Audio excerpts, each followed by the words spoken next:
Hey everyone, as you can probably tell from the title of this video, today I'm going to be building Legos and talking about life. On my board to my left, I'm going to have a sort of current topic, so feel free to skip to whatever part of the video interests you the most. And as you can probably tell, I'm going to be talking about dreams first.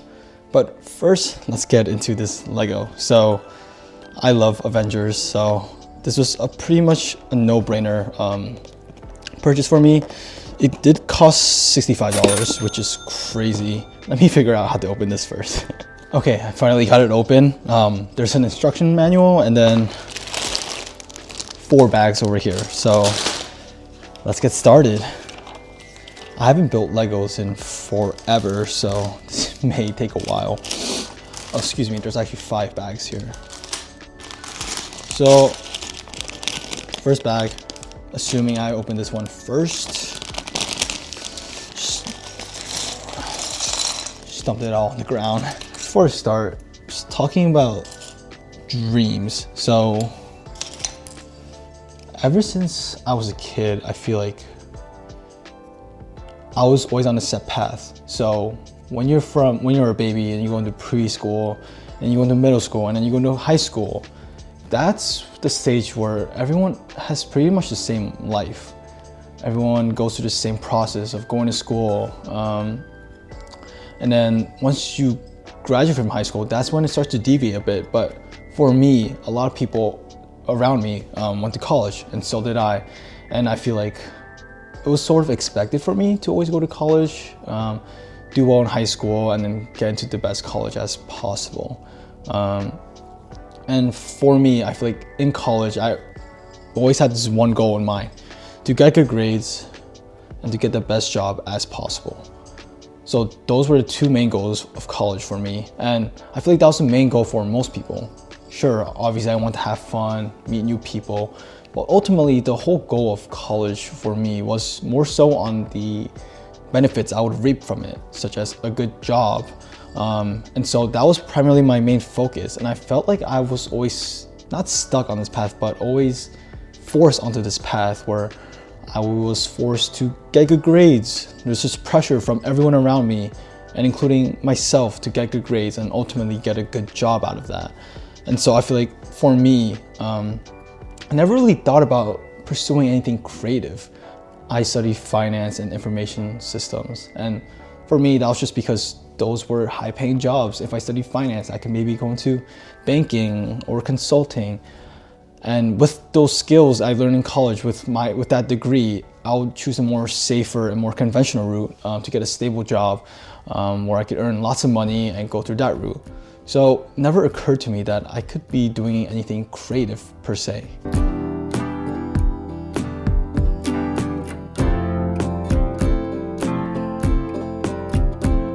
And I feel like because I was always on that path of being indoctrinated to think, oh, I need a good job. That's my only path in life, is to just work a 9 to 5 or work any competitive job that pays me well. I sort of limited myself into the things that I could do. I think as a kid, I always enjoyed watching YouTube videos, and in the back of my mind, I always wanted to create videos for a living and share it with the world and have a great impact. But because all my life, I feel like I've been following a set path that was set for me right from school. That limited me in even starting a YouTube channel or even recording videos online.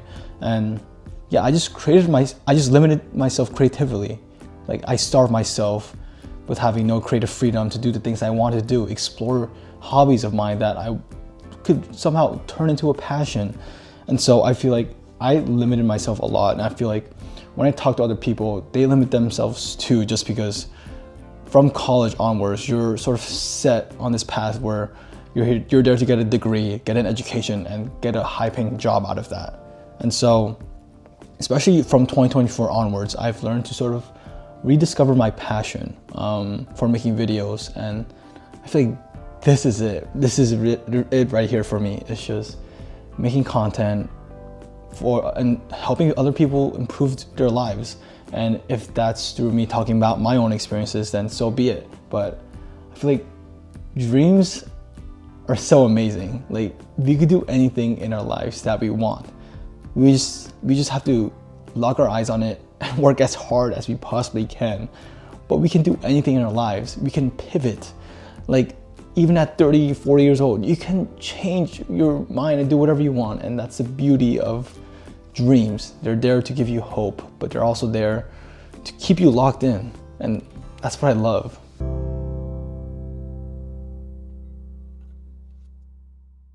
I'm done with bag one. I have 3 spare parts, which kind of concerns me, but I'm pretty sure I followed it all to the T. But building Legos is honestly so fun. I forget just how fun it really was just building Legos as a kid. But now we have a new topic. Embarrassment is super underrated. And so I feel like this topic is especially relevant to me because it leads to the bigger question of why do we care so much about what other people think of us?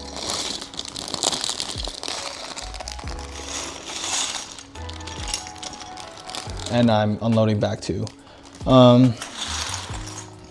But especially when I'm uploading videos to YouTube, I've talked about this on my channel in the past, but I was super afraid of just being vulnerable in front of a camera and just so afraid of other people who I knew that would see it and just clown on me for it. But I'm a firm believer that everything you want is on the other side of being embarrassed, being uncomfortable, and you just have to get used to these emotions. I feel like embarrassment is so underrated. We don't feel it enough. And with embarrassment often comes a feeling of vulnerability or a lot of uncomfortableness. And anything you want is on the other side of that, so you have to get through it. Someone once told me that how successful you become is how tolerant you are to your own cringe or embarrassment. And I feel like that's so true. For example, this YouTube thing.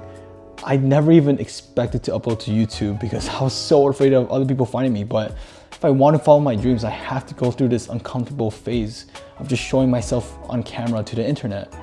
And I feel like that applies to a lot of things in life. Even when you're interviewing for jobs, when you're networking, you're basically telling the person, oh, I have nothing to offer you, but you can help me. So I'm gonna humble myself, put away my ego, and offer my time to you so you can help me. And I feel like a lot of instances in life, you just have to humble yourself, be just cringy and just savor the embarrassment. And I feel like savoring that discomfort leads to real growth in your life.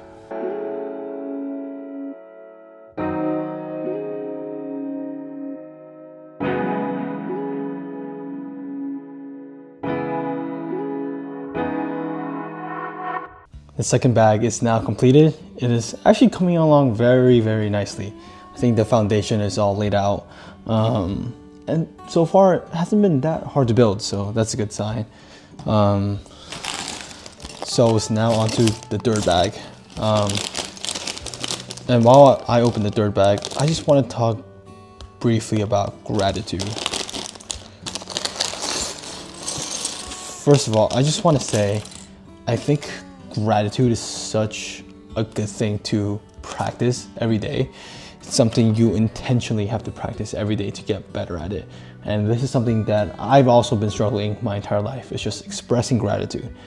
Expressing the fact that I don't need to personally worry about where my next meal comes from, worry about how I'm gonna pay rent, worry about how I'm gonna survive in the cold. These are all things that I've just taken for granted for most of my life. I feel like a lot of people do as well. I'm privileged enough to be living at my parents' house currently, making money, and not really have to worry about what I'm gonna eat and where I'm gonna get my next meal from. And I feel like for some people, that's a common worry, especially for those who are living paycheck to paycheck. And it's just something that I haven't really had to even worry about all my life. So every day I try to practice gratitude, and I feel like that's helped me in my life so much.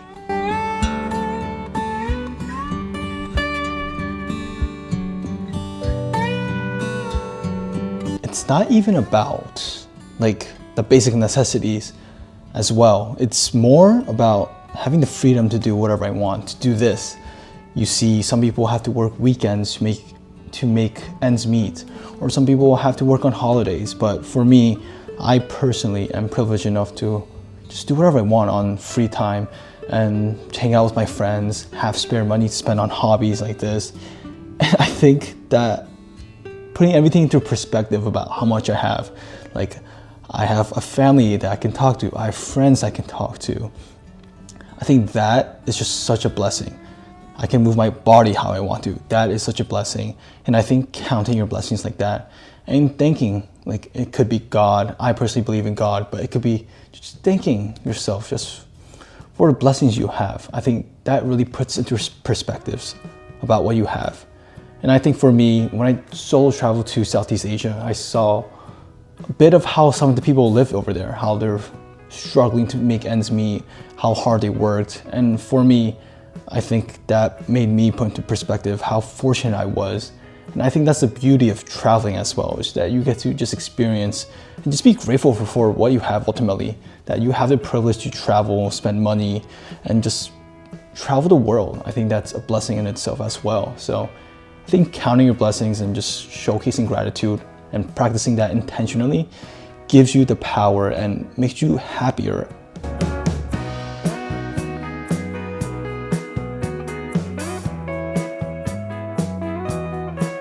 That is bag number 3 done. Now on to bag number 4. There are some times I need to lock in just because I was putting things on top of the main sort of body of the Iron Man, but I think it looks good so far. Fingers crossed, nothing breaks. But there was a couple times where it was just very sketchy. But the next topic I want to talk about was the power of a year.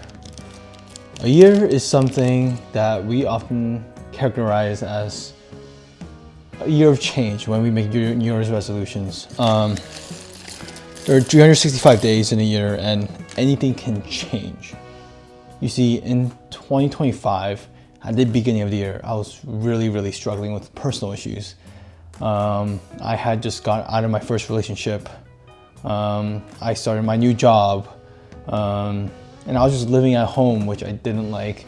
And there's just a lot of things that I wasn't happy about with my circumstances. And the beginning of 2025 was rough. But then as 2025 went on, I found myself getting better. As the seasons passed, it just got better for me. Something I struggled with at the beginning of 2025 was loneliness.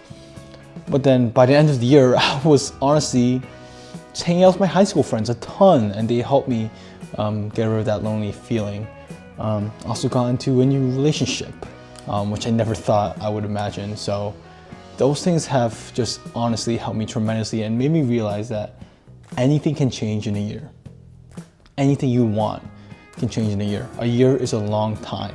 In the grand scheme of things, it may not seem like a lot, but it is. You can accomplish so much in 1 year. So that's all it takes.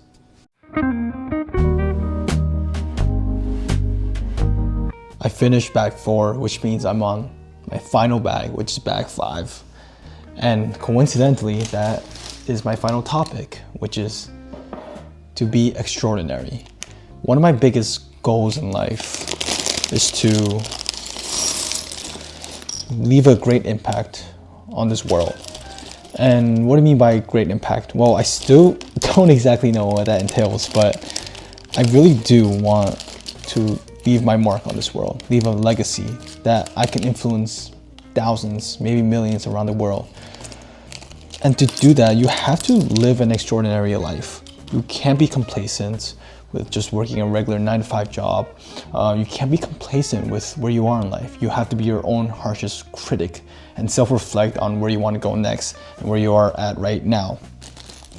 And so for me, to live an extraordinary life, that means always examining myself, always looking for what can I do to inspire the next generation. That's my main mission in life.